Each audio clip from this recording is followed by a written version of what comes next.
Welcome to the Mary Potter podcast.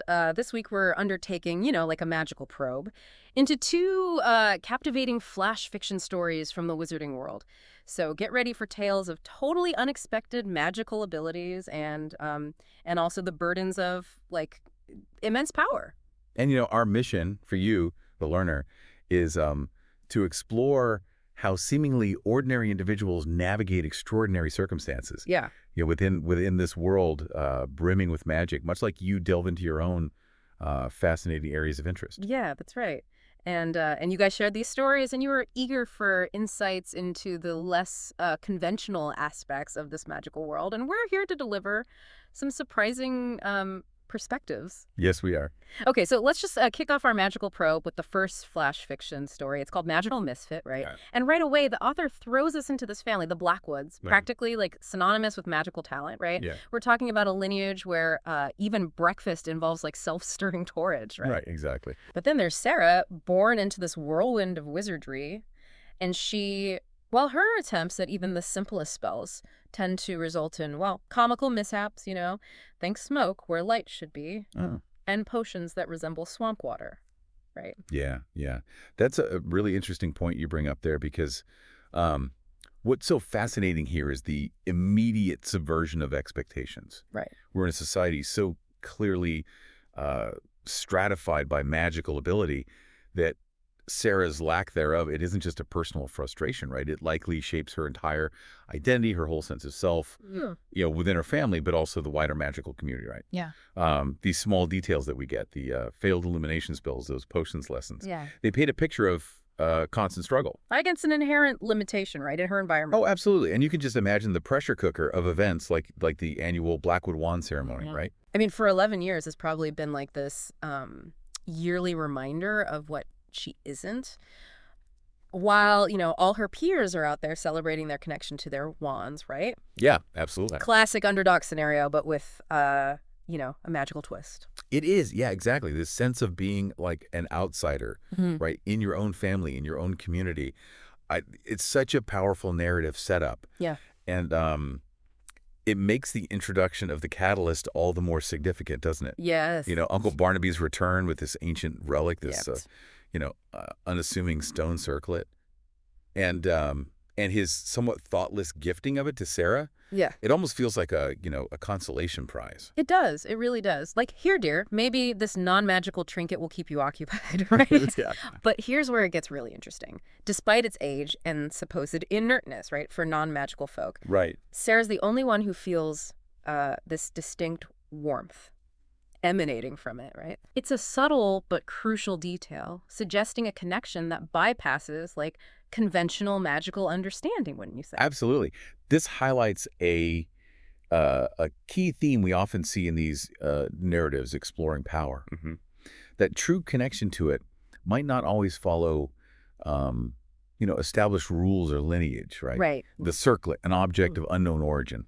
It resonates uniquely with the individual deemed, the least capable within a magically powerful family. Yes. It makes you wonder about the nature of magical affinity itself. Like, what does it really mean to have magic? Yeah, how do we even define that, right? Exactly. And then comes the unexpected turning point, right? During yet another frustrating attempt at, basic magic, where Sarah's probably, at her wit's end, the circlet suddenly, it hums against her skin, right? She's not even casting a spell. Wow. She's just voicing her frustration, and Yeah. all of a sudden, her untouched potion on the table, it erupts into this breathtaking, swirling nebula of light and color, right? The image of the potion transforming into a nebula. It's amazing, right? Yeah, it's so striking. And it visually represents this latent power, Yeah. completely untamed and manifesting in a way no standard magical practice could have, predicted or even imagined. And what's really interesting here is that it's not a controlled spell, right? Wow. It's an emotional outburst channeled through the circlet. Totally. This suggests the artifact operates on a fundamentally different principle than, say, like a wand, which focuses intent. Yes. A glorious magical accident. Her parents, undoubtedly seasoned in dealing with magical mishaps, they rush in expecting the usual chaos, only to witness something entirely unprecedented, right? Yeah. And then the truly surprising part, Sarah somehow wills the nebula to to just dissipate. This isn't just an uncontrolled burst, right? Wow. There's a nascent control there, linked to her will, not a practiced incantation. So this moment reframes Sarah's lack of traditional magical ability. Yeah. It implies that she might possess a different kind of magical sensitivity, right? Right. One that interacts with artifacts in a unique way. Uh. And her father, the family scholar, he immediately recognizes this anomaly. The talk shifts from her being a squib to the possibility of, untapped potential linked to this ancient object. Yeah, and what follows is this wonderful image of dusty old professors like descending upon the Blackwood household. Oh, I love that. Like moths to a flickering magical anomaly, right? Yeah. A week of intense, likely baffling consultations, and ironically more spectacularly failed conventional magic tests for Sarah, right? Oh, yeah. And the ultimate, somewhat anticlimactic verdict on the circlet. Well, it's a focus amplifier, Okay. but specifically one that's useless for regular mages because it responds to emotions, not precisely directed spells. Oh, interesting. So what's particularly insightful here is that the very characteristic that made the circlet useless to trained wizards, its sensitivity to emotion, is precisely what makes it so powerful in Sarah's hands. Yes, exactly. It's a beautiful illustration of how a perceived limitation right within one system can actually become a huge strength when viewed from a different perspective. I love that. Right. So while her mother is likely still wondering how this will help Sarah at the next, garden party, Right. her dad's got this determined glint in his eye. Forget the established curriculum, he declares. Yes. We're going to explore this unique connection, right? And this leads to Sarah discovering her ability to sense magical residue, to perceive these intricate weave patterns Right. that are usually invisible to even skilled wand users. Wow.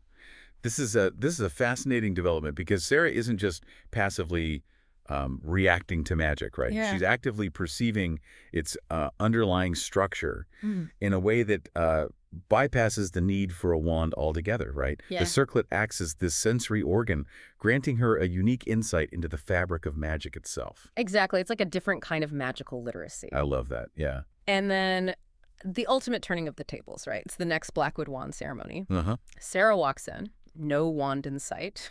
Just that now familiar glowing circlet. Right. She doesn't perform any dazzling feats of levitation or anything like that, but when she quietly directs the ceremonial goblet, Yeah. it moves with purpose, revealing a hidden, rather nefarious enchantment, right? Oh, wow. Designed to steal youth. Oh, no. Talk about uncovering something no one else could. The dramatic irony of the situation is just palpable. Yeah. I mean, the individual deemed magically inept, right, Yes. is the one who uncovers this significant breach of magical ethics. I mean, the gasps of shock, the sudden shift in how Sarah is perceived in that room, it must have been immense. Oh, I know. And the ripple effect is fantastic. Forget polite applause. The family owl is practically collapsing under the weight of letters, right? I can imagine. From other individuals who felt like magical misfits themselves, right? Yeah. Finally seeing a glimmer of hope. To researchers practically queuing up to study her unique abilities. Even Uncle Barnaby probably regrets not keeping that circlet for himself, right? Oh, I bet he does. This influx of correspondence highlights a crucial aspect of Sarah's journey. She's not just finding her own path, right? Yeah. She's becoming like a symbol for others who don't fit the traditional mold. Right. Her experience suggests that the definitions of magical ability, they might be far broader and more diverse than we previously understood. Yeah. So the key takeaway from Magical Misfit for you, the learner, is this. Sometimes what we perceive as a deficiency in a system that values specific skills can actually be the key to unlocking unique perspectives and abilities. Yes. That those within the system might completely overlook. Absolutely. Sarah's wandlessness became her superpower. It did. This flash fiction story, it really prompts us to consider in our own lives where might our perceived weaknesses actually offer us a different lens through which to see the world and solve problems. Yeah, I like that. Sarah's journey, it reminds us that innovation and discovery, they often come from those who approach challenges from an unconventional angle. They do. All right, let's move on to our second flash fiction story, The Guardian's Gauntlet. This tale introduces us to Ethan, who, let's be honest, wouldn't be anyone's first pick for a heroic role, would he? Oh, no. He's described as awkward, perpetually tripping over thin air, and about as magically inclined as, I don't know, a houseplant. Right. Yet somehow he unexpectedly becomes the protector of this powerful artifact. And the immediate juxtaposition of Ethan's character with the typical hero archetype. Yeah. That is what makes this story so engaging. His lack of conventional heroism, particularly in a magical context, it sets up an intriguing question, doesn't it? What kind of strength is truly necessary when faced with extraordinary circumstances? It really does. And the way he acquires this gauntlet, right? I mean, it's almost comical. It Yeah. doesn't involve, like, a dramatic quest or a mystical prophecy or anything. It's simply, it latches onto his arm during a museum visit, right? Complete with an ominous glow and this vague sense of impending danger. Oh. And the initial manifestations of this danger, mostly school bullies who find his glowing arm an irresistible target for their taunts. Poor Ethan can't even have a normal Tuesday, right? The gauntlet's initial, rather mundane interpretation of danger. It's so funny. Yeah, it adds this layer of humor to the story, but it also subtly underscores Ethan's, everyday struggles, right? He's already navigating a world where he feels vulnerable even before a magical artifact literally attaches itself to him. Absolutely. But thankfully, Ethan isn't entirely alone in this bizarre predicament. Right. Right. We're introduced to his little sister, Lily, who becomes this unexpected ally. And in a clever narrative twist, the gauntlet's arrival somehow triggers their old history textbook to glow, revealing itself to be a disguised spell grimoire. Oh, wow. And Lily, with the unbridled curiosity of a younger sibling, is immediately captivated. Oh, I love that. And Lily's enthusiasm, it provides this wonderful counterpoint to Ethan's reluctance, right? Yes. While he's trying to figure out how to remove this, glowing gauntlet, she's already immersed in the possibilities of this newly discovered magical text, She's ready to go. Yeah. This sibling dynamic becomes this crucial source of support, but also ingenuity, as we'll see. It does. And their first real encounter with something genuinely menacing, well, a shadowy wraith, it crawls out of a swirling vortex right in their living room. Oh, my goodness. Ethan's reaction isn't, a well-aimed spell. Right. It's pure protective instinct. He throws this clumsy punch at the spectral figure, and to everyone's surprise, the wraith vanishes in a flash of light emanating from the gauntlet. This moment is so significant because it demonstrates that the gauntlet's power isn't necessarily about, amplifying magical skill, right? Right.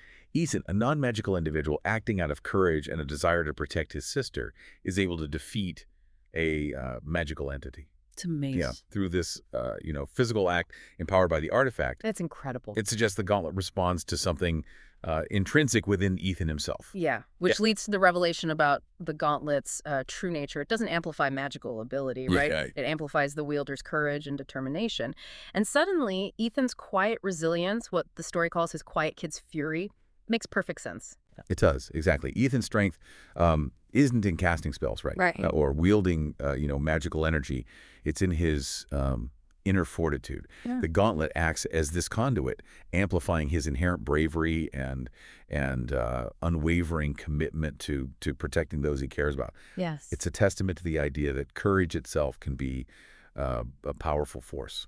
It is. We see this play out as Ethan starts using the gauntlet in unexpected ways, dealing with those persistent bullies, yes, but also tracking down minor magical disturbances that the more, traditionally focused mages council seem to overlook. He's growing into his role as a guardian, but in his own, unconventional way. Yeah.